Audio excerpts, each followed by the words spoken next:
Hello, everybody, and welcome to the full ranking and breakdown of the coveted 2012 NFL quarterback class. This is honestly one of the craziest quarterback classes of all time. There are so many crazy stories and careers. Today's video is going to be a long one, but a very fun trip down memory lane. One thing I found super surprising when I was making this video was how many times these quarterbacks crossed paths with each other or had some sort of impact on each other's career. I will be ranking these quarterbacks based off of their performance. As I rank, I will recap their storied careers, or so far for some of these players, give you their career accomplishments, and redraft them and diagnose them as busts or steals based off of where they were drafted. So without further ado, let's hop into this. Coming in at number 13 and number 12, we have Chandler, Harnish, and B.J. Coleman, who never played a down in the NFL. Both were drafted in the 7th round, Coleman at 243rd overall by the Packers, and Harnish at 253rd overall by the Colts. Both automatically should have been undrafted and considered busts. Coming in at number 11, we have none other than Ryan Lindley, coming out of San Diego State. Lindley was drafted in the 6th round with the 185th overall pick. Man, oh man, what a name that brings me back as an Arizona resident. When I was making this video, this name just brought back some horrible memories of those injury-riddled Carson Palmer seasons. Unfortunately, Lindley will always be a representation of some of the most depressing Cardinal games I've ever had to lay my eyes on. Funny enough, Lindley backed up Vikings head coach Kevin O'Connell at San Diego State in his 2007 freshman season. Lindley saw his first NFL action filling in for an injured John Skelton. Oof, that's a name I haven't heard in years. In a game against the Atlanta Falcons, he made his first start the next week against the Rams. His rookie season could be summed up with one word: atrocious. He would finish with 0 touchdowns and 7 interceptions. Like, bro, what? He made an appearance on the Chargers practice squad, and then the Cardinals decided to bring him back, of course, in 2014, where he sat 3rd on the depth chart. And of course, because every power in the universe probably hates Arizona, he saw some action. After Carson Palmer suffered a season-ending injury and his decent backup Drew Stanton suffered a season-ending injury, Lindley jumped right back into action in a game against the Rams. I specifically remember watching their game against the Legion of Boom Seahawks at my grandparents' house and literally wanting to gouge my eyes out watching the Cardinals offense not be able to move the ball a literal inch. It was horrible. They would lose that game 35-6, and he would end up throwing a touchdown to Michael Floyd in a game against the 49ers, which was the first of his career, ending an NFL record 228 attempts without a touchdown. He would end up with 2 touchdowns and 4 interceptions to end the season. And of course, to make us suffer even more, the Cardinals made the playoffs. Somehow, they only lost by 11 points against the Panthers, despite posting the lowest total yards of offense in a playoff game in NFL history under Lindley, who threw for 82 yards, 1 touchdown, and 2 picks. After this, Lindley bounced from the Patriots to the Colts, where he would throw a random touchdown. He played in Canada for the Ottawa Red Blacks. God, that sounds so racist. Please do not cancel me. All in all, Lindley finished with 1,372 passing yards, 3 passing touchdowns, 11 interceptions, with a 52.4 passer rating and a 1-5 career record as a starter. This equates to a 17-game average, yes, 17 games, of 2,332 passing yards, 5 passing touchdowns in 17 games, by the way, 19 interceptions. On the ground, he had 7 yards on 1.8 yards per carry and no touchdowns. And in the playoffs, obviously, only played 1 game. Somehow played 1 game, 82 passing yards, 1 touchdown, 2 interceptions with a 44.3 passer rating and an 0-1 record. With Lindley's less than competent play as a backup, he would unfortunately be undrafted in a redraft, making him a bust for where he was drafted, which was in the 6th round. Hey, okay, I'm not trying to hate, though. The dude still got paid coin to play some fucking football, which that's like something that none of us can say we did. Obviously, he's an amazing football player. He actually was a running backs coach for the Browns for some reason when I was doing my research, and then moved to quarterbacks coach. He currently is the senior offensive analyst for his alma mater, San Diego State. He also, fun fact, was a body double for Andrew Luck in a Visa commercial. But yeah, let's move on. Coming in at number 10, we have Kellen Moore out of Boise State. I'll try and be quick about Moore since we spent like 30 minutes talking about Ryan Lindley. Moore was a legend at Boise State. He was Boise State's first Heisman finalist in school history in 2010, and in 2011, he was ranked as the #1 overall player in the nation by Sporting News, even ahead of Andrew Luck. He also became the FBS all-time leader in career wins, beating out Colt McCoy. Kellen Moore went undrafted and was picked up by the Lions in 2012. Kellen Moore backed up Stafford and Orlovsky in Detroit before being waived in 2015 and signing with the Cowboys, where he would see his first regular season action after Castle, who was playing for an injured Tony Romo, was benched for his poor play. After the Cowboys were eliminated from playoff contention, they let Moore do his thing, where he would throw 4 touchdowns to 6 interceptions and go 0-2 as a starter. All in all, Moore finished his professional playing career with 779 passing yards, 4 passing touchdowns, 6 interceptions, with a 71 passer rating and a 0-2 record as a starter. This equates to a 17-game average of 4,414 passing yards, 23 passing touchdowns, 34 interceptions. On the ground, he had -1 yards on -0.5 yards per carry and 0 rushing touchdowns. With his decent play as a third string, I would say Moore is worth a 7th round pick, automatically making him a steal since he was undrafted. In 2018, he retired and became the Cowboys quarterbacks coach and then offensive coordinator before parting ways and spending a year with the Chargers. Currently, he serves as the Eagles offensive coordinator and could be looking at a possible head coaching job in the near future with how impressive their offense has looked this season. Okay, quick update, rewriting this video, and Kellen Moore did just get hired to become the Saints head coach, so we will see how that works out. Coming in at number 9, we have Brandon Weeden out of Oklahoma State, who was drafted in the first round, 22nd overall. This was the most Browns pick ever, a 28-year-old quarterback drafted in the first round. The reason Weeden was 28, though, is actually an interesting story. Brandon Weeden was drafted straight out of high school and into the MLB in the second round of the 2002 MLB draft to the New York Yankees, where he played professional baseball until 2007. After poor play got him out of baseball, he decided to enroll at Oklahoma State and utilize his quarterbacking skills. He was named the starter for the program in 2010 and didn't look back. He would go on to break numerous school records and lead the Cowboys to an 11-1 season, including a Fiesta Bowl win. Going into the 2012 NFL Draft, he was projected to go in the first round, but had pro comps to Chris Weinke for obvious reasons. Looking back at this draft, it's still astonishing to me how much the NFL and the draft process has changed. There's absolutely no way a 28-year-old quarterback who has injury history from another sport and virtually no mobility at all would be considered in the first 5 rounds of the NFL draft today. Maybe even the draft in general, honestly. But Weeden was seen as someone who is an extremely talented pocket passer with a big arm and would, quote-unquote, easily go in the top 10 if he was younger. After being drafted by the Browns, Weeden was named the starter week 1, where he had a nightmare rookie debut. Matching up against the Eagles, Weeden had a 5.1 passer rating after throwing 4 interceptions. Weeden ended his rookie year with a 5-10 record, throwing 14 touchdowns and 17 interceptions. In his sophomore year, Weeden was hurt in week 2 and didn't return until the Browns' impressive third-stringer Brian Hoyer tore his ACL. Even after Weeden's return, he was benched in favor of Jason Campbell and released after that season. Weeden would sign with the Cowboys to back up Tony Romo and saw some action racking up a couple wins after Tony Romo suffered a back injury.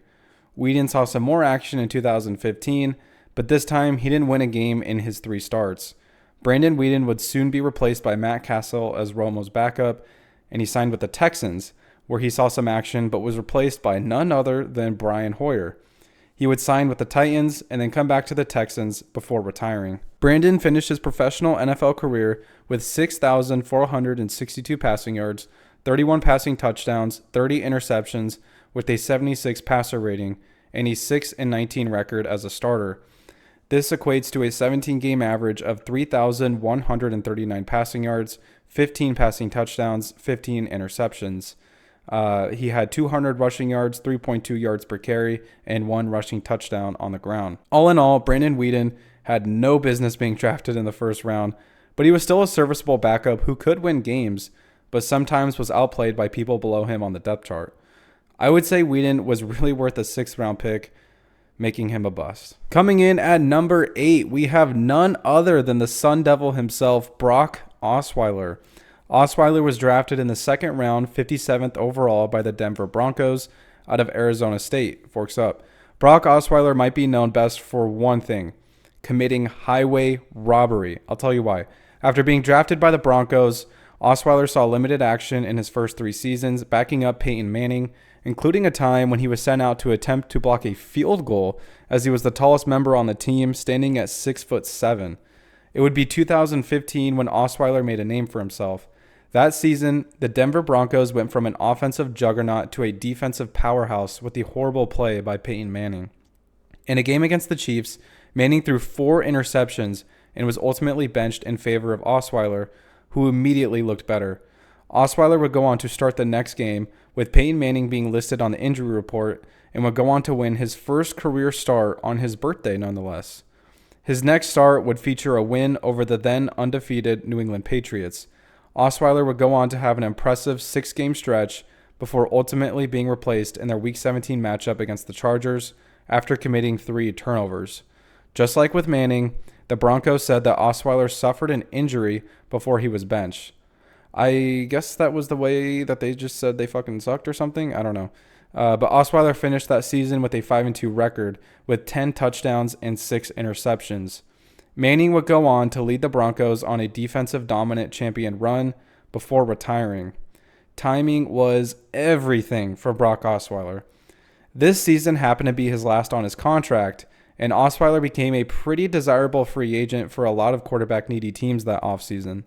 He would ultimately agree to a 4-year, $72 million contract with the Houston Texans with $37 million guaranteed.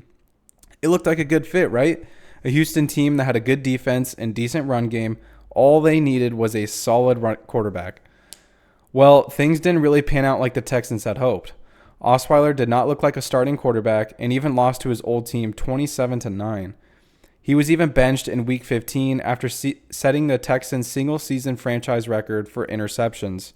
He wouldn't come back until his replacement, Tom Savage, was concussed in Week 17. Osweiler would go on to start in their wildcard game against the Raiders, where they won 27-14 and would be named the starter, but they ultimately would be tossed by the Patriots in the divisional round, where Osweiler threw 3 interceptions. Osweiler was then traded to the Browns, where he ultimately would be released, and he ended up signing back with the Denver Broncos.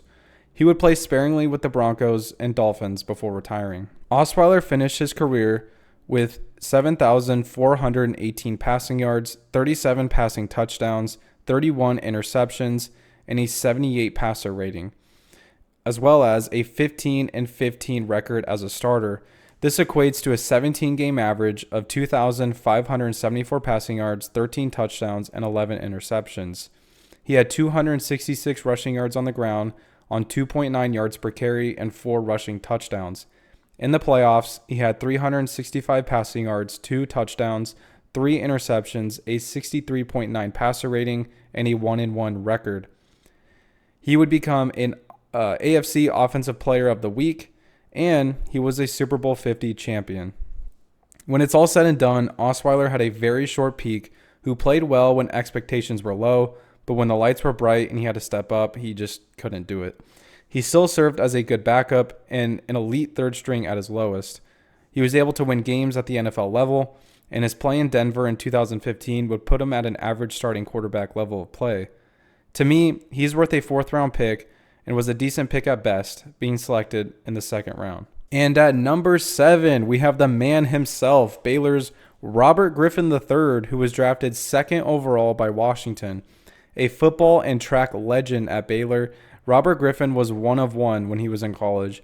He turned the football program around in his 2011 season, leading the Bears to an unlikely 10-3 record en route to being Baylor's first player to ever win the Heisman Trophy.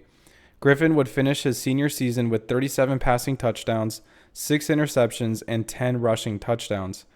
RG3 was a polarizing dual-threat prospect, drawing comparisons to Stephen McNair and projected to be picked within the top 4. The number 2 overall picked team that year, the St. Louis Rams, were planning on riding with Sam Bradford, so they traded their pick to the quarterback-needy Redskins in exchange for 3 first-round picks and 1 second-round pick. Yeah, that's right. I said it. Anyways, those picks would turn into Morris Claiborne, Janoris Jenkins, Desmond Trufant, and Greg Robinson. Jenkins and Robinson would play for St. Louis, Jenkins turning into an above-average corner and Robinson becoming a bust. Washington snagged RG3 as their quarterback of the future. Robert Griffin's rookie season was nothing short of electric. In his debut game, he won Offensive Player of the Week honors, the first time a rookie has ever accomplished that in their first career game. He would not look back after this start, winning Rookie of the Month honors in September and Rookie of the Week 3 total times. Griffin received his first injury scare in a matchup against the Baltimore Ravens, tweaking his knee and suffering a grade 1 LCL sprain. He was thrusted back onto the field 2 weeks later, and a controversy began the day of their wildcard matchup against the Seahawks, as team doctors never cleared RG3 to return to action. And then the play happened. I think you guys know exactly what play I'm talking about. He injures the same knee again, impacting his career more than he would ever know. When all was said and done, there was still hope in Washington, though.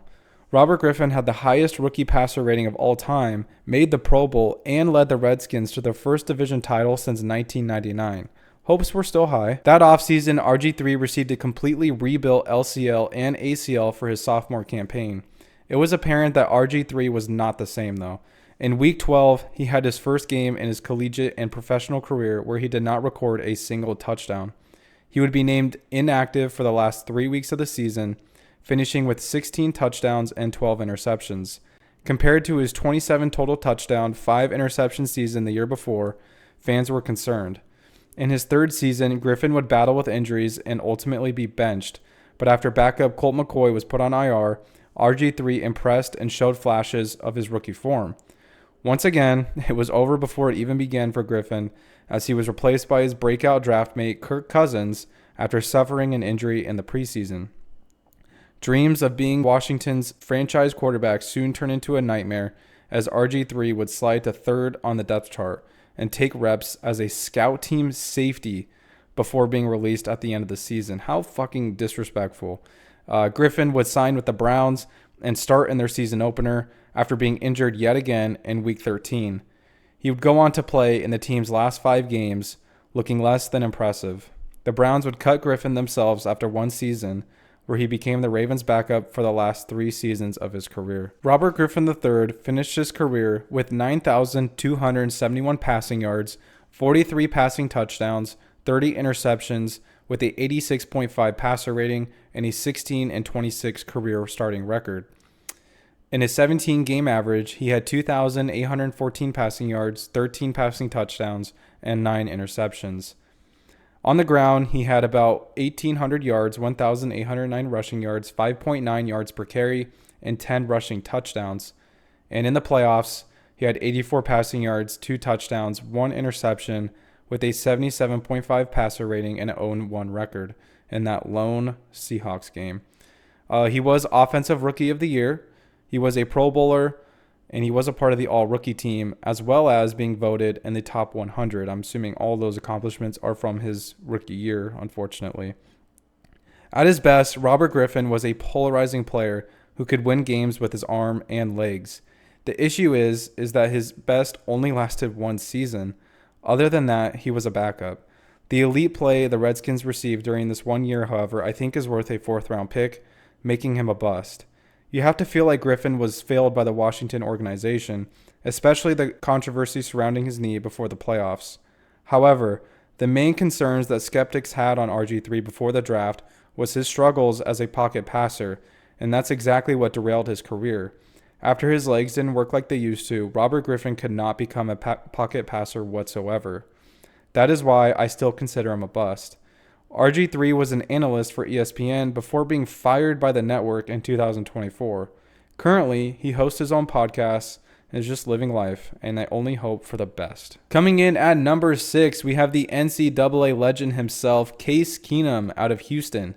Keenum was actually undrafted, signing with the hometown Houston Texans in 2012. If Kellen Moore and Brandon Weeden were college legends, Case Keenum was a Thanos of college legends. Keenum spent his redshirt freshman year backing up Kevin Kolb and started 7 games in his next season. Keenum impressed, causing him to be named the full-time starter for the next season. Case wouldn't look back after that, having 3 seasons of 5,000 passing yards or more and breaking the NCAA all-time record for career passing yards, completions, and touchdowns. All of this despite playing sparingly in his true freshman year and tearing his ACL 3 games into his 2010 season. Keenum would go undrafted, suffering the same fate as Kellen Moore. Keenum wouldn't see action until his second season, where he finished with 10 total touchdowns and 6 interceptions in 8 starts. He would be waived by the Texans, then waived by the Rams, before returning to the Texans, starting 2 games at the end of the season and winning both, and then traded to the Rams for a 7th round pick. I mean, these two teams were just straight up playing ping pong with this dude. Keenum would fill in for a benched Nick Foles, leading the Rams to some impressive wins and posting a near perfect passer rating against the Buccaneers. He would enter the 2016 season, the Rams' first back in Los Angeles, as the team starter over their number 1 overall pick, Jared Goff. After 10 total touchdowns and 11 interceptions across 9 starts, Keenum was benched for Goff. However, 2017 would be a year Keenum would never forget.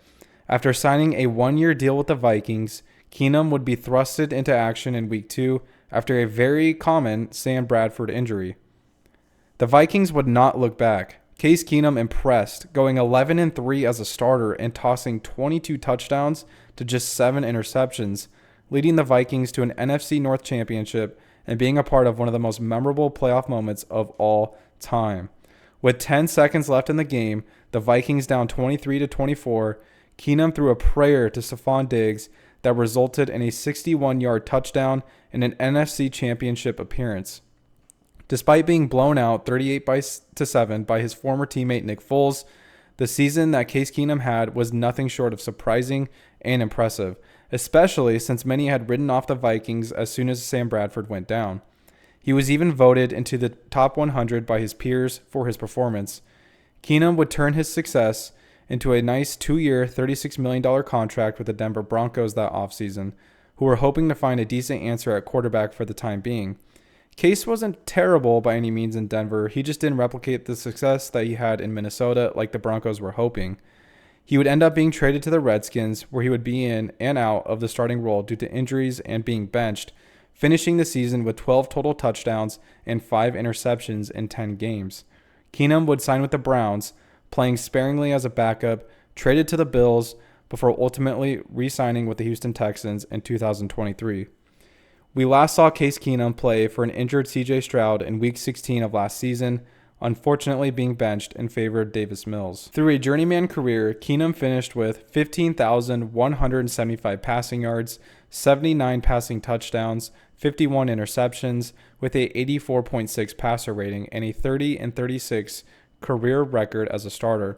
Over 17 games, that equates to an average of 3,225 passing yards, 17 touchdowns, and 11 interceptions.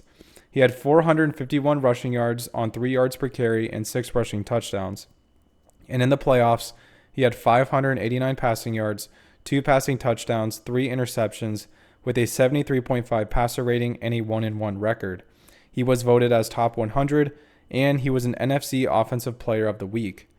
Being undrafted, Case Keenum battled odds from the very beginning of his career and impressed on multiple occasions. He had the ability to look like an above-average passer, was a Week 1 starter for 2 different teams, and he could win in the playoffs, albeit a miracle. With everything we've seen, I would say Keenum would have easily been worth a 4th-round pick, automatically making him an absolute steal. Oh man, I've been looking forward to talking about this guy. Big Dick Nick. Nick Foles is one of the most intriguing quarterbacks of all time. If you are new to football and somehow haven't heard of his story, buckle in because you're in for a ride. His career is straight out of a movie. Foles was drafted by the Philadelphia Eagles in the 3rd round, 88th overall, out of Arizona. Foles would see his first NFL action in his rookie season, filling in for an injured Mike Vick. Foles didn't impress too much, but Andy Reid decided to ride with him for the rest of the year, regardless of Vick's health. He finished his rookie year with a 1-5 record, throwing 6 touchdowns to 5 interceptions. With the Eagles' hire of Chip Kelly, Kelly decided it would be a 3-way starting competition between Nick Foles, Mike Vick, and Matt Barkley, which Vick ended up winning. Due to another Mike Vick injury, Foles would step in and the rest would be history. Nick Foles had a historic 2013 season that included 9 games with a 100 passer rating or better, the best touchdown-interception ratio in NFL history, including the postseason, a 7-touchdown game against the Raiders on the road, and a division title over the rival Cowboys. Nick Foles was even awarded Pro Bowl Offensive MVP. He finished with 27 touchdowns to just 2 interceptions on the year and looked like the hero in Philadelphia. Somehow, this wouldn't even be the craziest or the most surprising thing that Foles did in his career. Nick would take a bit of a step back in 2014, throwing 13 touchdowns to 10 interceptions and leading the Eagles to a 6-2 record before breaking his collarbone and sitting for the rest of the year. Foles was then traded to the Rams, along with a 2nd and 4th, for Sam Bradford and a 5th-round pick. Foles would become the starter, but became a turnover machine in St. Louis, throwing 10 interceptions and fumbling 5 times in 11 games. Despite an upset victory over the mighty Seattle Seahawks in Week 1, Foles was benched twice for none other than Case Keenum and requested a release after the Rams drafted Jared Goff first overall. After this horrible turn of events, Nick Foles would contemplate retirement as a free agent. Who could blame the guy? Just 2 years prior, he was on top of the world as one of the best young quarterbacks, and now he was only looked at by teams as a backup. He had a decision to make. Was he just going to take the L and hang it up, or was he going to accept his new role and continue playing the sport he loved? He ultimately decided to stay in the NFL, signing with the Chiefs as Alex Smith's backup and playing decent in 2 games, going 2-0 before becoming a free agent again. Nothing more than a higher-end second string at this point, Foles decided to return to Philadelphia and back up first-round pick Carson Wentz, who went on to have an MVP-like season. Surely he would become the future of the franchise, right? Well, things took a screeching halt for Wentz in Week 14 as he would tear his ACL against the Rams and leave the game. In comes Foles, who helped the Eagles finish with a win and clinch the division. The Eagles were sitting at 11-2 and looked like a juggernaut in the East. But without Wentz, a lot of hope was lost, and Philly fans just started waiting for next year. Foles played pretty well to finish the regular season, and the Eagles finished with a 13-3 record. Okay, are you guys ready for this? Playoffs, here we are. After their bye, the Eagles would defeat the Falcons 15-10, and I remember rooting for the Falcons in this game because they had just come off of that heartbreaking 28-3 loss, and I figured they had a better chance of making an impact deeper in the playoffs than the Eagles. Now we get to the conference championship round. 2017 was notorious for having one of the weirdest conference title matchups we've seen in a long time. We were used to seeing guys like Peyton Manning, Tom Brady, Aaron Rodgers, Drew Brees, Ben Roethlisberger. The only guy we saw from that list was Brady, of course, who matched up against none other than Blake Bortles and the Jaguars. And in the NFC, you had a quarterback matchup of Nick Foles and none other than Case Keenum for a chance to go to the Super Bowl. I specifically remember rooting for the Jaguars to somehow come up with a win against the Patriots, and they almost did, but when they choked the game, I was heartbroken because I figured neither of the teams on the other side had a chance of dethroning Brady in the big game. Going into the NFC Championship, Foles was up against the league's best defense, and what did this man do? Only throw 3 touchdowns and put belt to ass with a 38-7 win. I mean, this wasn't even a game. Even then, I thought a backup quarterback had no chance of beating Tom Brady. Enter Super Bowl 52. The Eagles knew they would have to play their absolute best football to beat Brady. Listen, I think you already know how this goes. This was easily one of the most entertaining Super Bowls that I have ever watched. It was highlight heavy, and Foles was playing like his 2013 self, making few mistakes and completing pinpoint throws. The highlight of this game, and one of the best moments in Super Bowl history, was a trick play on 4th and goal before half that included Foles catching a touchdown pass from tight end Trey Burton that became known as the Philly Special. The play shifted momentum, and in a back-and-forth contest that ended in a Tom Brady strip sack, the Eagles would win their first Super Bowl in team history against all odds. I was shocked, but insanely happy. For younger NFL fans, this was like Mahomes with his best Chiefs team losing to the Lions without Jared Goff. It was a surreal NFL moment, and Foles would win Super Bowl MVP with his 300-yard, 3-touchdown performance, ingraining him as a Philadelphia hero forever. It was an interesting situation in the quarterback room. You almost wanted to see Foles start the next year after the magic that we witnessed, but at the same time, Wentz looked like he was an MVP in the making before his injury. Going into 2018, Foles would start the first 2 games, going 1-1 before Wentz was cleared to come back to play. The funny thing is, it was shaping up to be a repeat of the year prior. Wentz sat out Week 15, and Foles excelled to finish the year, winning all 3 starts, winning NFC Offensive Player of the Week and clinching a playoff berth for the Eagles. The Eagles would win their wildcard game against the Bears after a clutch game-winning drive in the infamous doink. Matched up against the juggernaut Saints, Foles almost had another game-winning drive, but Alshon Jeffrey's hands would ultimately end the Cinderella story. Going into the 2019 offseason, Foles was a hot commodity. After all, it's not every day you can sign a quarterback who's been a Super Bowl MVP and plays great in the playoffs. Foles would sign with the Jaguars on a 4-year, $88 million contract. It was clear quickly that Foles was not their guy, as he looked like his Rams self and Minshew's story would overshadow him. Looking back on it, it was a crazy quarterback room. Nick Foles, Gardner Minshew, and Joshua Dobbs. Foles was traded to the Bears for a 4th-round pick and played mostly as a backup, providing some good play and Trubisky's relief before being waived in 2022.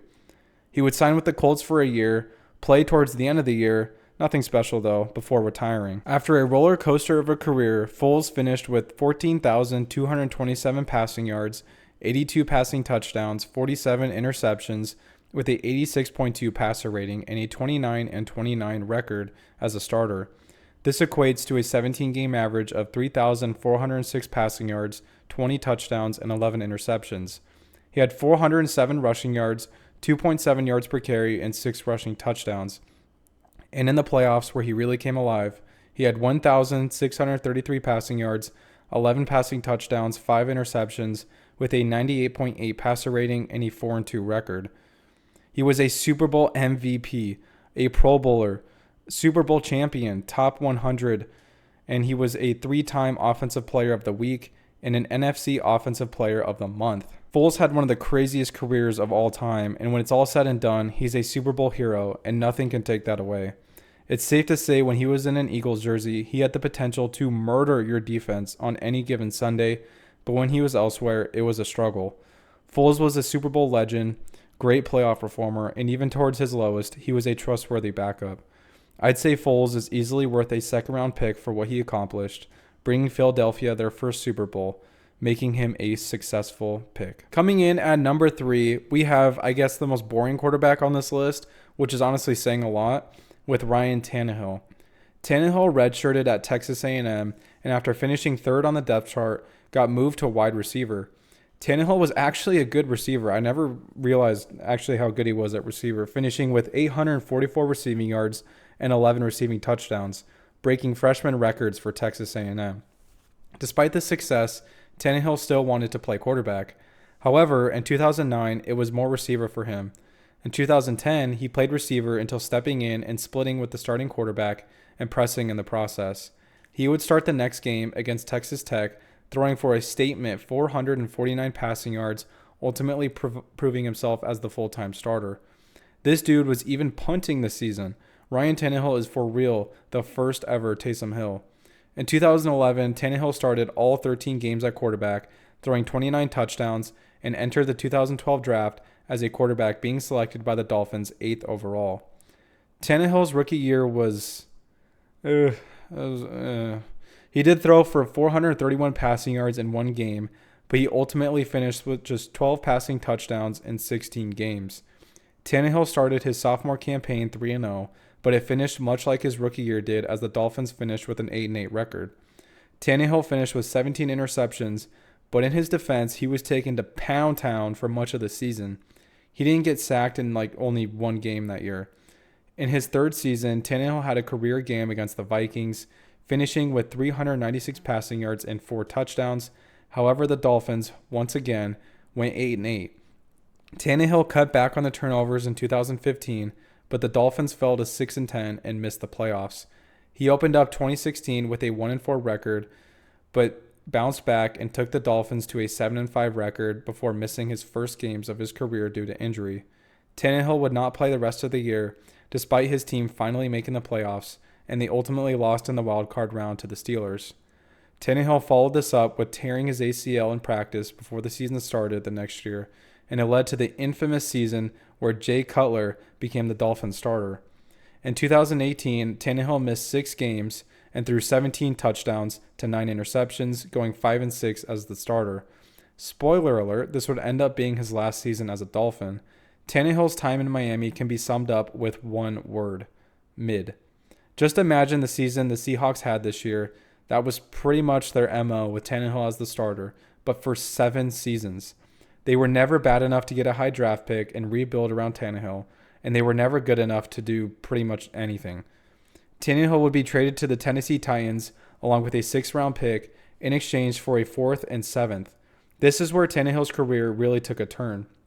He would start the season as Marcus Mariota's backup, but replace him in Week 6 and not look back.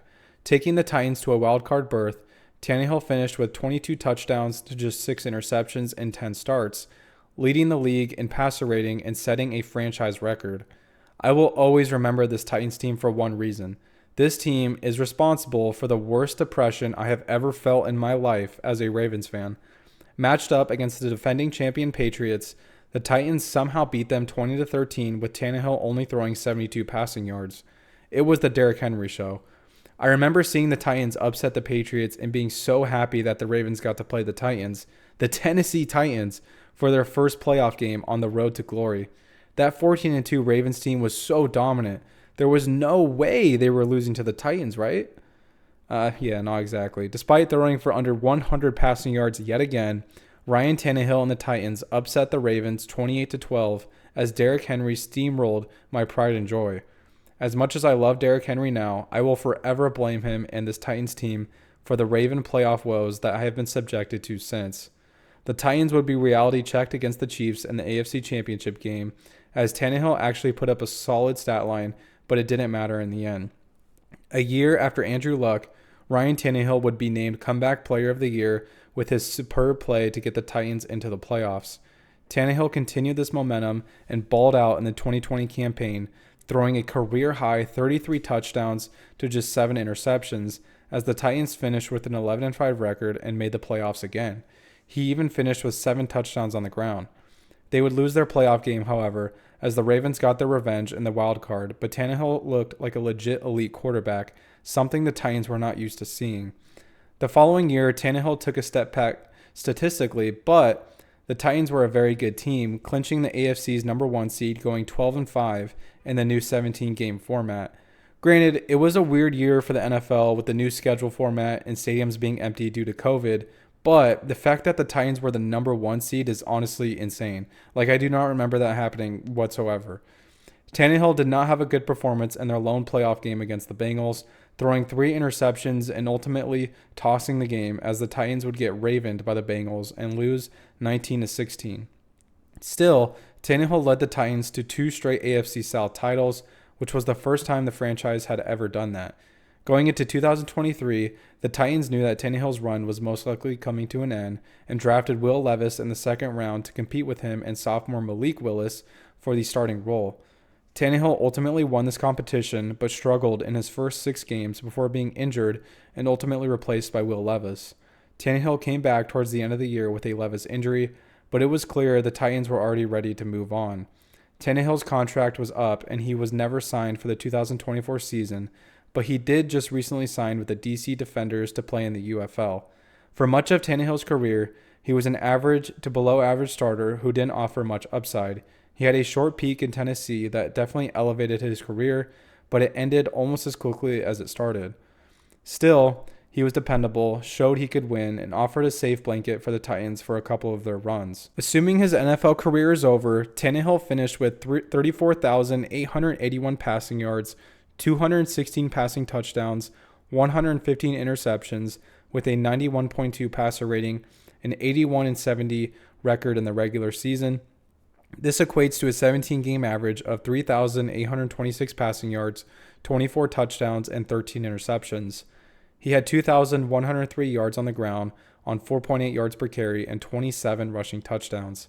In the playoffs, he had 754 passing yards, 7 passing touchdowns, 5 interceptions, with an 85.2 passer rating and a 2-3 record. He was a comeback player of the year, 2-time top 100, the 2019 passer rating leader, and a 2019 Pro Bowler. I would say teams would still take Tannehill for a late first-round pick, especially for the upside he showed in Tennessee. This makes him a decent pick at best. Coming in at number 4, we have another interesting football story with Andrew Luck. After redshirting at Stanford, he would become the starter as a freshman.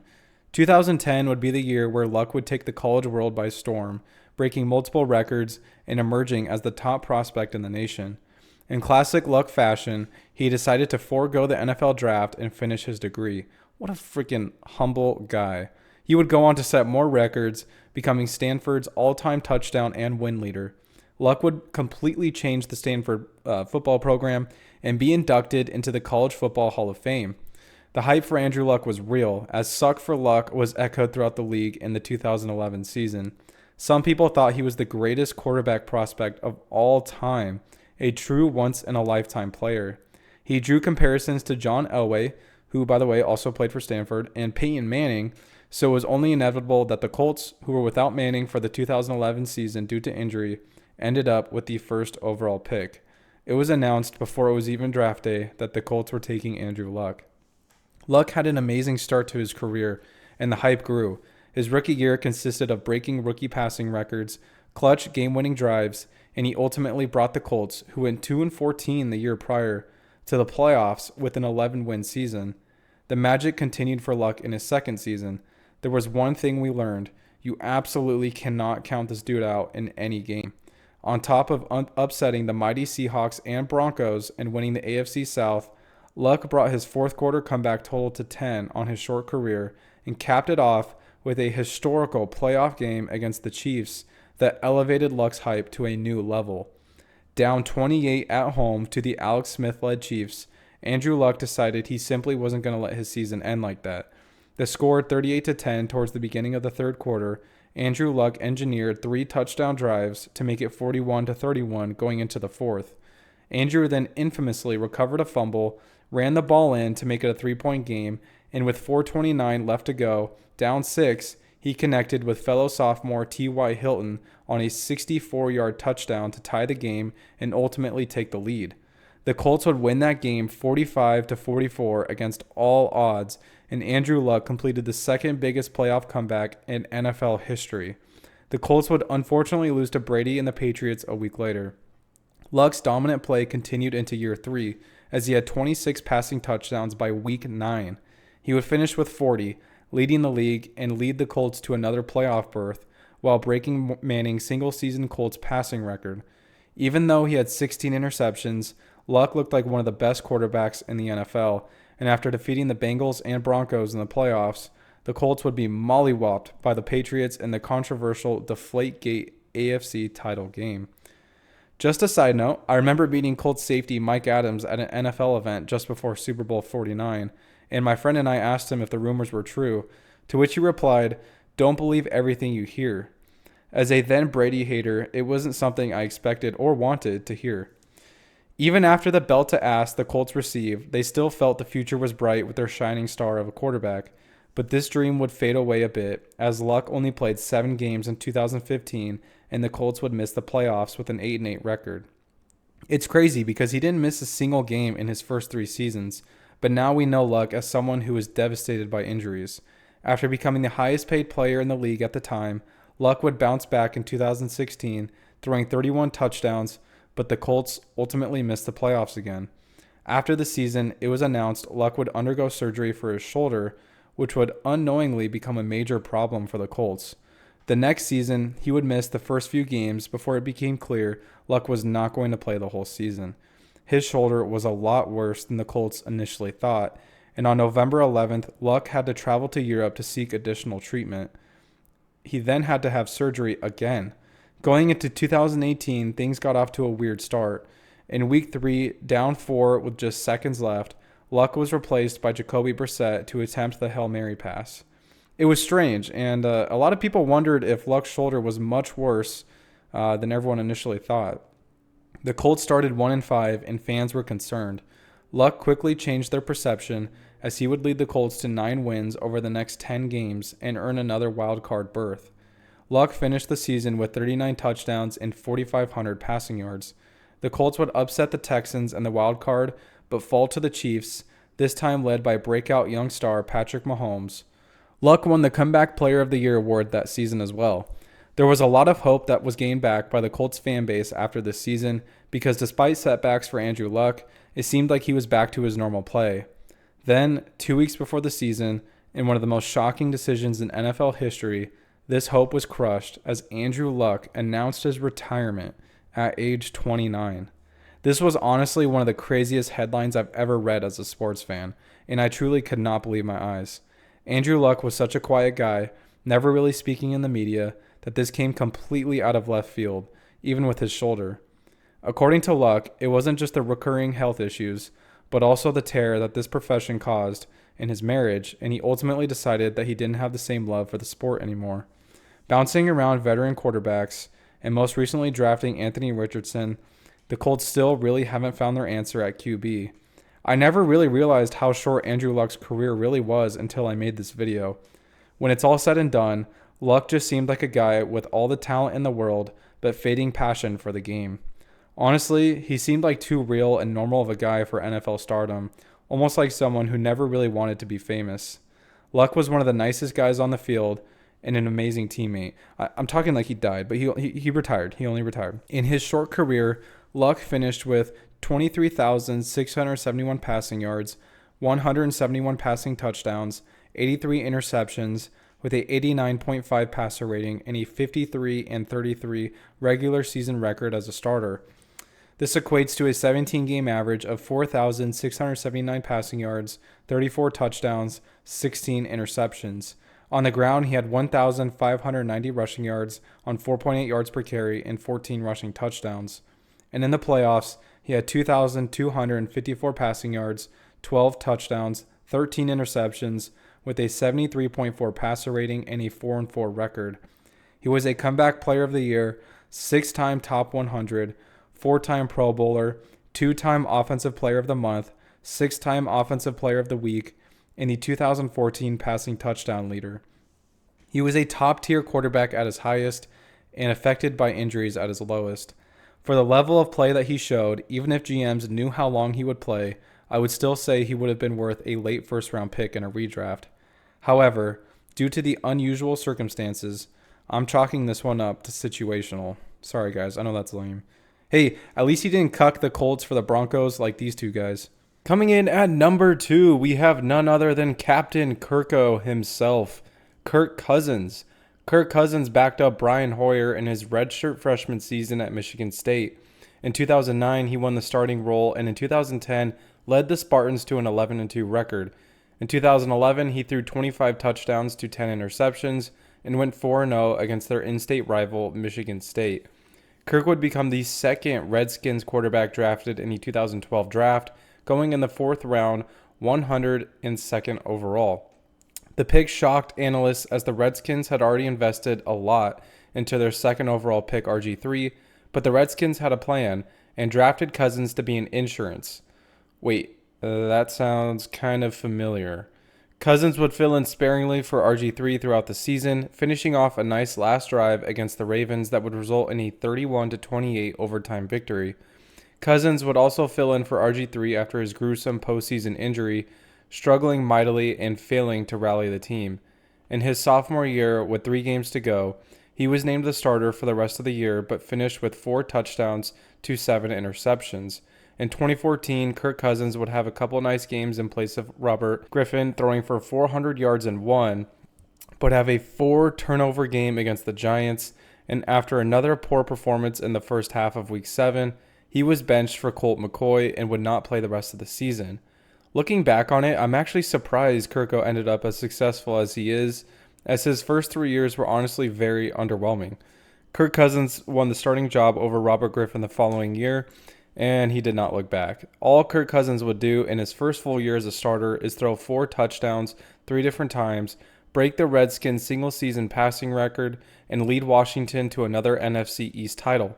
His most memorable moment of this season by far was his 24-0 comeback against the Buccaneers, which led to the infamous "You like that? You like that?" The Redskins would lose 35-18 to the Packers in the wild card round. Cousins balled out the next season as well, throwing for an absurd 4,917 passing yards, which was somehow third in the NFL that year. Despite the Redskins missing the playoffs, Kirk Cousins had a career year on his one-year option and won his second Offensive Player of the Month award this year. The Redskins and Cousins did not agree on a long-term deal yet again, and Washington franchise tagged him 2 years in a row. That year, the Washington Redskins went 7-9 and missed the playoffs, but Kirk Cousins still had another 4,000-yard season to tack onto his career. Going into that offseason, few expected Washington and Cousins to finally agree on a long-term deal, and they were right, as Kirk Cousins would be scooped up by the Minnesota Vikings, fresh off of an NFC Championship appearance. Cousins would sign a 3-year, $84 million contract, which was the biggest contract ever at the time of signing. Despite strong expectations and Cousins having a good first season, the Vikings would miss the playoffs in Week 17. Captain Kirko finished with 30 touchdown passes to 10 interceptions. The next season, the Vikings got over the hump, making the playoffs with Kirk Cousins putting up solid numbers again. This would also be the year Kirk Cousins would become synonymous with Monday Night Football in all the wrong ways, as a Monday Night Football loss against the Packers in Week 16 would lose them the division title, and it would extend Cousins' Monday record to 0-2 on the season, 0-9 for his career at the time. After signing a 2-year extension that offseason, Cousins got his first win in a 19-13 victory over the Bears on Monday Night Football. The Vikings still missed the playoffs, unfortunately. Cousins continued to ball out in 2021, despite criticism for his decision to not take the COVID vaccine, throwing 33 touchdowns to 7 interceptions in another lost Viking season as they missed the playoffs again. Big ol' Kirko was absolutely clutch in 2022, tying an NFL record 8 game-winning drives and led the largest comeback in NFL history. Who can forget this game? I remember I was at the gym watching this. It's another quarterback on this list with a clutch comeback, but this time it's actually against the Colts. Of course, because it's destiny, it was against Matt Ryan, who was the starter for the Colts at the time. This poor man cannot catch a break. Down 33-0 at halftime. Obviously, there was almost no chance the Vikings were winning this game. Well, Kirk Cousins must have taken MJ's secret juice at halftime, as Cousins would throw 4 touchdowns, 3 of them coming in the fourth quarter, to storm back and send the game to overtime. This included a clutch 8-point touchdown with 2:15 left on the clock. Yes, there were still 2 minutes and 15 seconds left by the time they tied this game. In overtime, the Vikings completed their comeback on the leg of Greg Joseph. The Vikings would finish 13-4, but it didn't matter because ultimately they would lose to Daniel Jones in the wild card round and cap off an awesome season on a horrible note. Kirk Cousins took his game to the next level in 2023, looking like an MVP favorite. Yeah, seriously, before tearing his Achilles and missing the rest of the year, Kirk Cousins was going crazy. Before going down, he had 291 passing yards per game and threw 18 touchdowns to just 5 interceptions in 7.5 games. It's crazy to think about the statistical season Kirk Cousins would have had if he never got injured. Despite rumors Cousins might go to the biggest suitor, fans were still shocked to see him sign with the Falcons on a 4-year, $180 million contract. That was big money for a quarterback coming off of an Achilles tear, but the Falcons believed Kirk was the last piece to their young roster, and expectations were high immediately. Kirk led the Falcons to an improbable win in Week 2 against the Super Bowl champion Eagles with another vintage game-winning drive. Cousins really won over the Falcons fan base in a Week 5 Thursday night win over the Buccaneers after throwing for a ridiculous 509 yards and 4 touchdowns in an overtime win in a very rare Thursday night absolute battle. Outside of these 2 games and another 4-touchdown game against the Buccaneers, Kirk Cousins did not look like himself. The Falcons would go on to tank their playoff hopes as Cousins went 4 straight games without throwing a touchdown. He would throw his first touchdown in Vegas, but only win 15-9 against the lowly Raiders before ultimately being benched for the rookie Penix. At the time, Cousins led the league in interceptions with 16, and he would not play for the rest of the season, the Falcons missing the playoffs. Kirk Cousins is the first guy on this list who is still playing and under contract, but his future is up in the air at the moment after a disastrous start to his Falcons career. The Falcons paid him a lot of money to be their guy, and to find out if they give him another shot or if he is just the most expensive mentor of all time remains to be seen. Kirk Cousins could be heading to a backup quarterback role or a possible retirement in the near future. In his NFL career so far, Cousins has 42,979 passing yards, 288 passing touchdowns, 126 interceptions with a 97.4 quarterback rating, and an 83-74-2 record as a starter. That equates to a 17-game average of 4,455 passing yards, 30 passing touchdowns, 13 interceptions. He had 958 rushing yards, 2.9 yards per carry, and 19 rushing touchdowns. And in the playoffs so far, he's had 1,047 passing yards, 5 passing touchdowns, 1 interception with a 93.7 rating and a 1-3 record. He was an 8-time top 100. He was the 2015 completion percentage leader and a 4-time Pro Bowler. All in all, Kirk Cousins has had a great career, even if this is it. Especially given fourth-round expectations, Cousins has vastly outperformed that. At his lowest, Cousins can become a turnover machine who becomes volatile, but at his highest, he's an MVP candidate, and for most of his career, he's been somebody you can rely on to throw the ball 30 to 40 times a game and win. He's had clutch drives and fourth-quarter comebacks, and he has absolutely gotten paid. Cousins would be easily worth a top 5 pick in a redraft, making him a steal. And last, but certainly not least, coming in at number 1, we have the God-fearing quarterback himself, Mr. Unlimited. Danger Russ Wilson. Be careful though. It's spicy. Russell Wilson played mostly at NC State in college, where he would spend his 2008, 2009, and 2010 college seasons playing as the starter in almost all 3. After graduating with a degree, Wilson reported to spring training for the Colorado Rockies and didn't receive an invite to the 2011 NFL Combine. NC State would grant him a release with 1 year left on his scholarship, and Wilson committed to the University of Wisconsin. Russ would ball out at Wisconsin, leading the Badgers to a Rose Bowl appearance while throwing 33 touchdown passes to just 4 interceptions.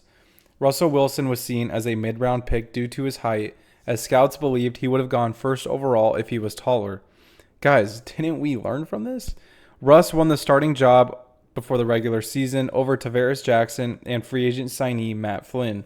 Wilson excelled in his rookie year, winning NFC Offensive Rookie of the Month and leading Seattle to an NFC West championship.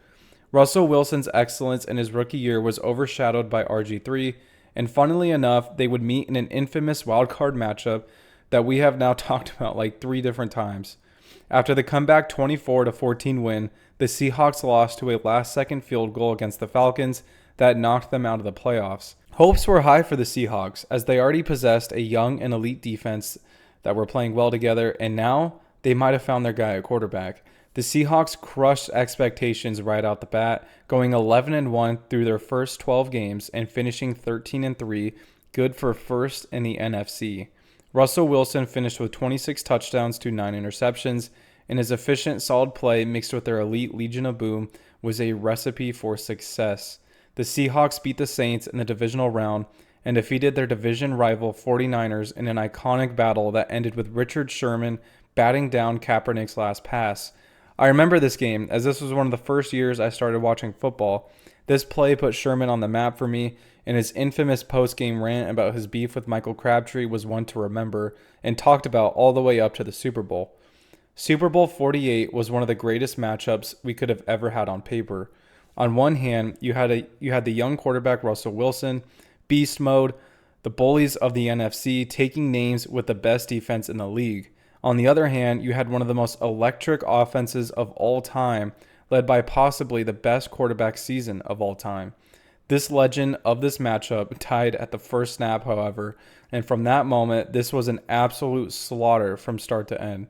The Seahawks flexed their strength with their dominant first Super Bowl win in team history, and while not the most important piece to this puzzle, they would not have done it without their sophomore quarterback Russell Wilson. Seattle picked up right where they left off in 2014, clinching the NFC's number 1 seed and defeating the Panthers in the divisional round. The next 2 games the Seahawks would play would become some of the best football I've ever seen in my life. I mean, guys, this was peak football right here. Matched up against Rodgers and the Packers, Seattle saw themselves fall behind 16-0 by halftime, with Russell Wilson throwing 3 interceptions. With the score 19-7 and 5 minutes remaining, Wilson threw another interception, essentially ending the game. I was rooting for the Seahawks hard in this one, and I gave up after that last interception. Then Seattle's prayers were answered.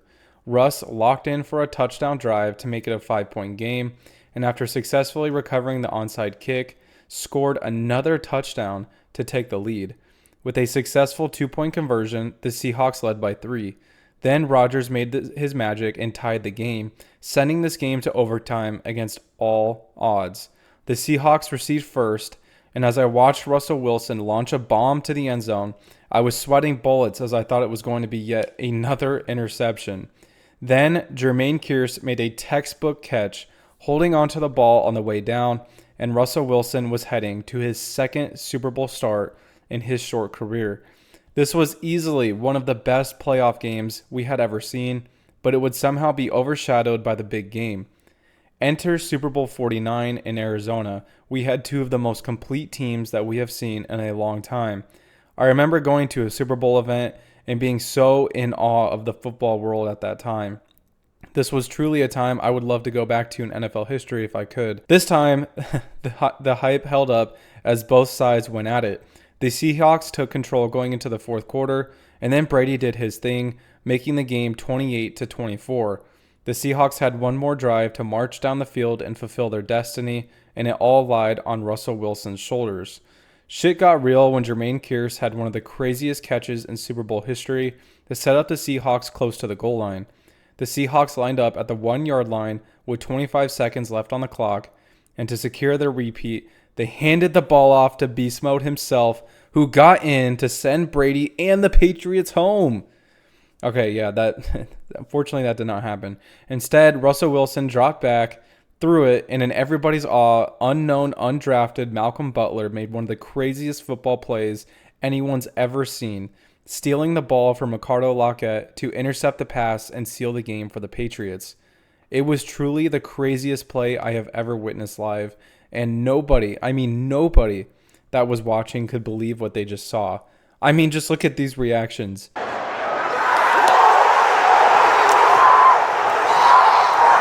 And Malcolm Butler, it's Marshawn Lynch. When it's all said and done, I don't think the play should be pinned on Russell Wilson whatsoever. He was just doing what he was supposed to do. I don't think Pete Carroll should be blamed either, despite what many think. I think instead of blaming, we should just appreciate the insane football IQ play that Malcolm Butler made. Despite this loss, the Seahawks were still the juggernauts of the NFC, and they had just signed Wilson to a 4-year, $88 million contract. After a slow start in 2015 for the Seahawks and Wilson, Russ went on a tear in the back half despite missing Marshawn Lynch and Jimmy Graham to get the Seahawks back into the playoffs. He had a 5-game stretch where he threw 19 touchdowns to 0 interceptions, elevating himself into MVP candidate status. In another iconic playoff matchup in the wild card, the Seahawks endured an ugly cold battle with the Vikings. Despite Wilson struggling, the Seahawks lucked out on solely the fact that Blair Walsh is a complete dumbass. Yes, he shanked a 27-yard field goal to lose the game. Who could forget this moment? With more of a chip on their shoulder, the Seahawks won the NFC West again in 2016, beating the Lions in the wild card but losing to the Matt Ryan MVP Falcons. The Seahawks' downfall continued, despite Wilson having an amazing year, leading the league in passing touchdowns. The Seahawks missed the playoffs for the first time in his career. It did not get much easier in 2018 after the Seahawks lost like almost all of their players that helped build their success if they hadn't lost them already. Many had low expectations for the Seahawks, but Russ balled out, throwing 35 touchdowns and led the Seahawks to the playoffs. They would somehow lose to the Cowboys in the wild card round, which Any team that has lost to the Cowboys in the playoffs in this era should probably just delete their entire franchise. Wilson became the highest paid player in the NFL after this season and absolutely torched the league in 2019, throwing 31 touchdowns to just 5 interceptions, and led the Seahawks to an 11-5 record. By this point in his career, Russ was pretty much the Seahawks' entire offense and sometimes their entire team. I saw a crazy stat that in the wildcard victory against the Eagles, Russell Wilson accounted for 95% of the Seahawks' total offense. They would fall this time to the Packers in the divisional, but many felt the Seahawks were back on the back of Russell Wilson. He was also voted second in the top 100 this year and made All-Pro second-team honors. He would have been first if Lamar didn't have one of the most insane QB seasons of all time. His hot streak continued into 2020, throwing 40 passing touchdowns, breaking his own and franchise records, and led the Seahawks to the wild-card round where they fell to the Rams 30-20 in a game that Russ struggled in. Wilson would injure his finger in Week 5 of his 2021 campaign and would miss the first game of his career in Week 6. That's honestly insane. He would miss 3 games, and the Seahawks would finish with their first losing record in Russell Wilson's career. Wilson's future with the Seahawks at this point was up in the air as the roster and situation were not getting better. As a result, in a blockbuster trade, Russell Wilson was traded to the QB-needy Broncos, along with a 4th for 2 firsts, 2 seconds, a 5th, Drew Lock, Shelby Harris, and Noah Fant. It was an absolute haul for Russ, and the Seahawks felt like they capitalized, while the Broncos felt like they finally had their guy after Peyton Manning. According to some of his Seahawks teammates, Russ was quote-unquote checked out halfway throughout the season and initiated the trade, to which Wilson denied. There were also reports that he pushed for Pete Carroll's firing, to which he also denied, which I hope that's not fucking true. To dig themselves a bigger hole, the Broncos signed Wilson to a 5-year, $245 million contract. 2022 was the year of embarrassment for Russell Wilson and made him a meme from the beginning. First off, we had the Broncos country, let's ride. Broncos country, let's ride. Broncos country, let's ride. Before the season even started. Then he lost to his former team in primetime in Week 1 in Seattle, as Geno Smith would famously hit us with the They wrote me off. I ain't right back, though. Throughout the season, Russ did not look like himself and suffered through like 3 different injuries. You could blame it on the atrocious coaching by Nathaniel Hackett, but at the end of the day, Russ finished with 16 touchdowns to 11 interceptions, and the Broncos finished with a 5-12 record, despite huge expectations. It was truly capped off on Christmas Day nonetheless, as the Broncos got their back blown by Baker and the Rams 51-14, and Russell Wilson would throw an interception to his former teammate Bobby Wagner, to which would be commentated and roasted by none other than Patrick Starr. That's not what he wanted to cook. Oh, yeah, it was a year that Wilson would like to never think about ever again. Things got a little brighter in 2023 with the arrival of Sean Payton, but definitely not at first. The Broncos started 1-5, but won their next 5, including an upset against the Chiefs, as Russ looked a lot better to bring the Broncos above 500.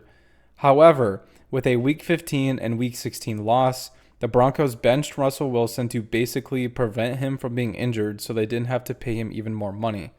It was a really weird situation. Russ would be released after the season and scooped up on a 1-year minimum by the Pittsburgh Steelers. It was a mixed bag this past season with the Steelers. He would be named the starter over newly acquired Justin Fields, but after re-aggravating an injury, he would sit out the first 6 weeks. Once Russ came in Week 7, the Steelers' offense instantly looked more explosive, hanging 37 points on the New York Jets. Wilson balled out and looked like his Seattle self in games, winning a shootout against the Bengals after throwing 414 yards and led the Steelers to a commanding 10-3 record. Then, reality hit. The Steelers dropped their last 4 games, their offense and Russ not looking very good at all, and dropping their wildcard matchup against the Ravens. Russell Wilson is a free agent again and looks to join and help another team this offseason.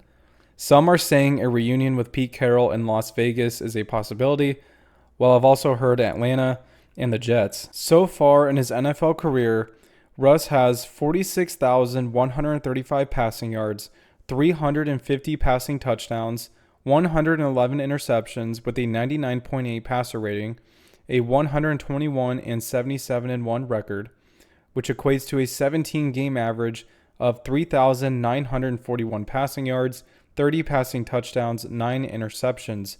On the ground, he's had 5,462 rushing yards with 5.3 yards per carry and 31 rushing touchdowns.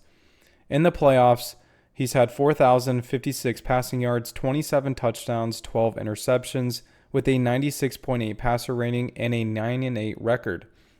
He is a Super Bowl champion, second-team All-Pro, 10-time Top 100, 10-time Pro Bowler, the 2017 passing touchdown leader, the 2015 passer rating leader, and a Walter Payton Man of the Year.